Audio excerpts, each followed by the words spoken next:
திருச்சிற்றம்பலம் தில்லையம்பலம். இறைவன் உருவம், அருவம், அருவுருவம் 3 விதமாக இருக்கார். இறைவன் உருவமாகவும் அருவமாகவும் அருவுருவமாகவும் இருக்கிறார். அப்போ கண்ணாடி என்பது எதை குறிக்கிறது என்றால் நம்முடைய முகத்தை மட்டும் காட்டுவதல்ல.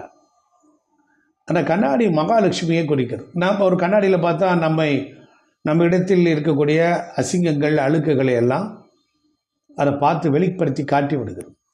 அப்புறம் பார்த்து நம்ம சரி செஞ்சுக்கிறோம், நம்ம ஒரு ஒழுங்குபடுத்திக்கிறோம்.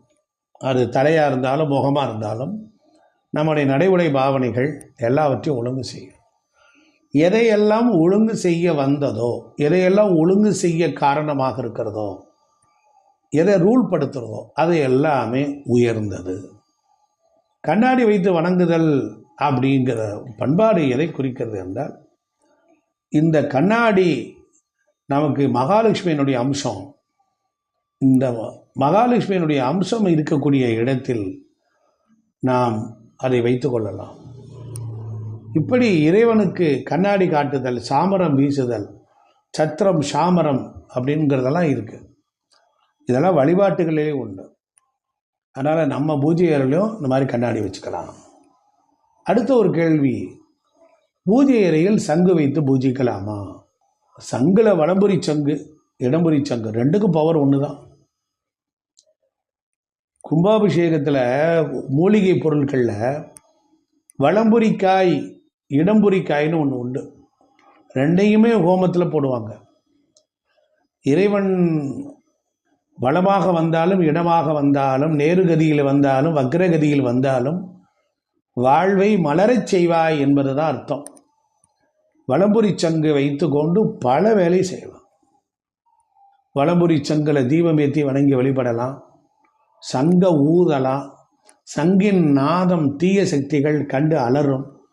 வீட்டில் மணி அடித்து பூஜை பண்ணணும். மணி அடித்தால் அதிலிருந்து வெளிப்படுகிற மங்கள நாதம் என்ன ஆகும்? துர்சக்திகளினுடைய அதை விரட்டும். அமங்கலமான ஒரு ஒளி எழுப்புனீங்கன்னா தீய சக்தியெல்லாம் வீட்டுக்குள்ளே வந்துடும். மங்களகரமாக ஒளி எழுப்பீங்க, அதெல்லாம் ஓடிடும். அதனால தான் வீட்டில் மணி அடித்து பூஜை பண்ணணும். சங்கு தானே சொன்னேன், சங்கு ஊதலாமான்னார். சங்கின் நாதம் ரொம்ப சிறப்பு. பெருமாளை சங்கு சக்கரத்தோடு தான் காட்சி கொடுக்குறார். அதனால் சங்கு வைத்து பூஜிக்கலாம், சங்கு வைத்திருக்கலாம், சங்கு வலம்புரி சங்கு வச்சுருக்கலாம், நீர் நிரப்பலாம், அதில் விசேஷமான திரவிய பொடிகள்லாம் போடலாம், அந்த தீர்த்தத்தை எடுத்து தெளிக்கலாம், நாமளும் பருகலாம்.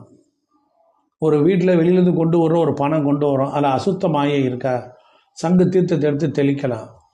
அப்பார்ட்மெண்ட்டில் குடியிருக்கீங்க, ரொம்ப தொலைவிலேருந்து வீட்டுக்கு வந்திருக்காங்க ரிலேட்டிவ், வர்ற வழியில் எத்தனையோ தோஷம் இருக்கும். சங்கு தீர்த்தத்தை எடுத்து புரோட்சனம் பண்ணலாம்,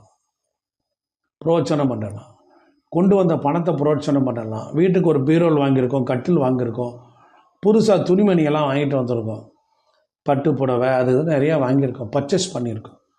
அந்த பொருள்கள் நாம் காமம் இச்சை இருக்கும், ரைட். நம்மளே மாதிரி இதான இதை பார்த்துருப்பான், எத்தனையோ பேர் பார்த்துருப்பான். எத்தனையோ பேர் பார்த்து போட்டு அலசனை துணிமணி, ஜாக்கெட்டு, சேலை, குழந்தைகளுடைய லேடிஸுடைய ட்ரெஸ்ஸஸ்ஸு எல்லோரும் தொட்டிருப்பாங்க. தொட்டாலே தீட்டு. அப்போ அந்த புதுசை கொண்டு வந்த உடனே நம்ம மஞ்சள் தடவுறோம். மஞ்சளுக்கு ஒரு வீரியம் உண்டு. அது நுனி இலைகள் வழியாக உள்ளே ஊடுருவி சுத்தத்தை போக்கும்.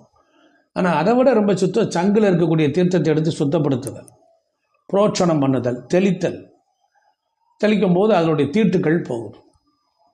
வீட்லேயும் அப்பார்ட்மெண்ட் வீடுகளில் வாசலில் செருப்பு விளக்குமாறு எல்லாம் கிடக்கு. அந்த வீட்டில் விளக்குமாறு போடுறான், இங்கே இருக்கான், இப்படி தொடர்ந்து ஏதாவது அமங்கலமாக இருக்குது. எங்கேயாவது வெளியில் போகணும், பிள்ளைங்க ஒரு இன்டர்வியூக்கு போகுது, இல்லை எங்கேயோ வெளியூருக்கு போகுது அப்படின்னா சங்க தீர்த்தத்தை எடுத்து வாசலில் தெளித்து விட்டுட்டு அவங்கள அனுப்பிச்சி விட்டீங்கன்னா சுத்தமாக அவங்களுக்கு ஒரு சங்கில் ஒரு இயற்கையிலே ஒரு ஓங்காரங்கிற ஒரு நாதம் வருது. பார்க்கடல்லேருந்து கிடைச்சவள் மகாலட்சுமி. அந்த சங்கு அவளுடைய வீடு. அந்த சங்கில் அவ்வளோ வயசு, எத்தனையோ வகை சங்கு இருக்குது, 32 வகையான சங்கு இருக்குது. சில சங்குகள் மட்டும் நம்ம வீடுகளில் வச்சுக்கலாம். பல தொழில்களுக்கு பல வகையான சங்குகள் உண்டு. இப்போ வீடுகளில் முதல் மாதம் வச்ச ஏலக்காய், கிராம்பு, பச்சை கற்பூரம் இந்த பொருட்களை அடுத்த மாதம் புதுசாக வைக்கும்போது பழைய பொருட்கள்லாம் என்ன செய்யலானுங்கிற ஒரு கேள்வியும் இதுக்குள்ளே வருது. ஆன்மீக கேள்வி பதில். இப்போ வீட்டு பூஜை அறைகளில் இருக்கக்கூடிய இந்த பொருள்களை வைக்கும்போது மாத பிறப்பன்று வைக்கலாம். மாத பிறப்பன்னைக்கு இது மாதிரி தாராளமாக செய்யலாம். இப்போ பழைய பொருட்கள்லாம் என்ன செய்யலாம்? இப்போ ஏலக்காய் இருக்குது, கிராம்பு இருக்குது, பச்சை கற்பூரம், இதெல்லாம் பவுலில் வச்சுருப்பாங்க. அதை வச்சு கும்பிடும்போது அந்த இடத்துல காற்று மண்டலத்திலேருந்து அது ஒரு விதமான கெமிக்கல் ரியாக்ஷனை கொடுக்கும். அந்த வீட்டுக்குள்ளே என்ன ஆகும்னா நிறைய ஃப்ரீக்வன்சி இருக்கும்.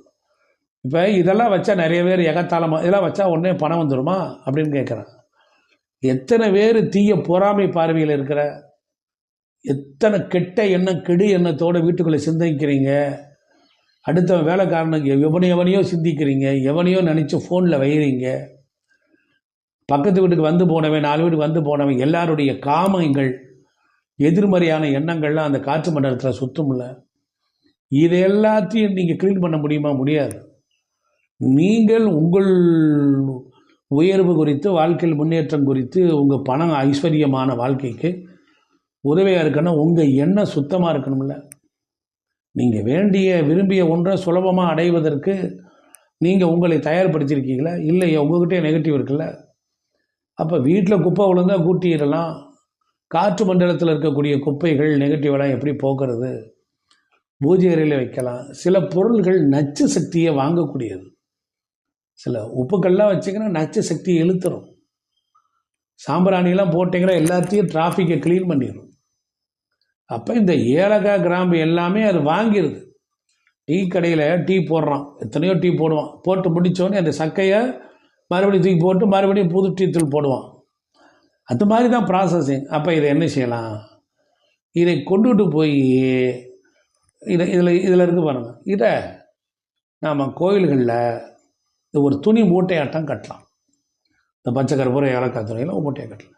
ஒரு நெய் தீபம், நல்லெண்ணெய் தீபம் போட்டு வீட்டு வாசலில் அதை வச்சு எரிச்சு விட்டுடலாம். கோயிலில் போய் எரிச்சிடலாம். ஆனால் ஒன்று வேண்டாம், என்னன்னா கொண்டுட்டு போய் நீரில், ஓடும் நீரில் கொண்டு போய் போடலாம். கிணத்துல போடலாம், குளத்தில் போடலாம். அது வீணாகுதுன்னு அதுதான் தன்னுடைய கடமையை ஆற்றி விட்டது. உங்கள்கிட்ட இருக்கக்கூடிய அன்வான்ட் ரேசஸ் எல்லாம் அது இழுத்துருச்சு. இப்போ அது செயல் எழுந்துருச்சு. இல்லை அதை தண்ணியில் கரைச்சி பவுடர் ஆக்கி வீட்டில் அது முடிஞ்சு போச்சு. அது டீ தூள் போட்டு போட்டு சக்கையாயிடுச்சு. அதனால் அதை நம்ம கொண்டு போய் போடணும். அதுக்கு ஒரு குட் ரெஸ்பெக்ட் கொடுக்கறதுக்கு தான் ஒன்று மண்ணுக்குள்ளே புதைக்கணும், இல்லைன்னா என்ன செய்யணும், நீரில் விடணும், இல்லை நெருப்பில் போடணும். கோயிலில் போய் தீபம் ஏற்றிடலாம். அங்கே நிறைய காஸ்மிக் ரேஸ் இருக்குது, எக்கச்சக்கமாக இருக்குது. நம்ம தான் கோயிலுக்கு போனால் கூட அரை மணி நேரம் உட்கார மாட்டோமே. கோயிலை முறையாக சுற்றி வந்து 2 மணி நேரம் உட்காந்துப்பார். உடம்புல எவ்வளவு பிராணசக்தி ஏறும். சூப்பராக நேயர்களே, வாழ்க்கை இறைவன் நம்மளை படைச்சிட்டு நம்மளை காப்பாற்றக்கூடிய அத்தனை டெக்னிக்கும் அங்கே வச்சுருக்காரு பகவான்.